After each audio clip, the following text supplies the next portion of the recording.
မိ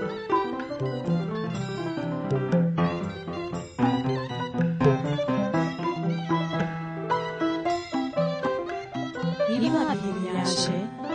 ပြည်သူများရဲ့ကျန်းမာရေးပညာရေးဘာသာရေးလူမှုရေးစတဲ့လုပ်ငန်းများကိုတူးချင်းဖြစ်စေအသေးဖွဲ့နဲ့ဖြစ်စေနေရာနှံ့ပြားမှလှုပ်ဆောင်နေတဲ့ပရဟိတလုပ်ငန်းများကြောင့်ရရှိလာတဲ့ကျိုးဆက်ပေါင်းများကိုလည်းပေးဆက်ပြီးရယူသူကအညီအမျှဝမ်းသာစွာနဲ့ခံယူကြရပြီဖြစ်ပါတယ်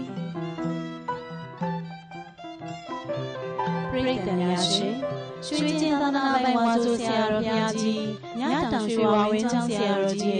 နဲ့နိုင်ငံတော်သံဃာမဟာနာယကအဖွဲ့ဥက္ကဋ္ဌဗမောဆရာတော်ကြီးတို့မှုပြုတဲ့ဩဝါဒစရိယဆရာတော်ကြီး7ပါးရဲ့ဩဝါဒကိုခံယူပြီးဝန်သာနုစိတ်အများကျိုးတဲ့ဘုလိုစိတ်ရှိကြတဲ့အလှော်ပေါင်းစုံမှာလူပုဂ္ဂိုလ်များပါဝင်သောရမဆိုလူမှုကူညီရေးအသင်းကိုမြန်မာတက္ကရာ1360ပြည့်ရဲ့အစုံလာဇန်12ရက်1998ခုနှစ်မေလ9ရက်နေ့ကစတင်ဖွဲ့စည်းခဲ့ပြီးနာရေးကျန်းမာရေးသဘာဝဘေးအန္တရာယ်ကူညီဆောင်ရှောက်ခြင်းသွေးလူရှင်ဖွဲ့စည်းခြင်းစတဲ့အဓိကလုပ်ငန်းလေးကိုဆောင်ရွက်ပေးရရှိပါတယ်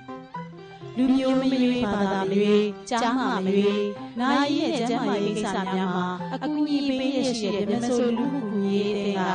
2017ခုနှစ်ဇူလိုင်လ15ရက်နေ့မှာကုသိုလ်ပြည့်အခမဲ့အထူးစေကံကို62လမ်း33နဲ့34လမ်းကြားချမ်းအေးသာဇံမြို့နယ်မန္တလေးမြို့မှာဖွင့်လှစ်ခဲ့ပါတယ်ရှင်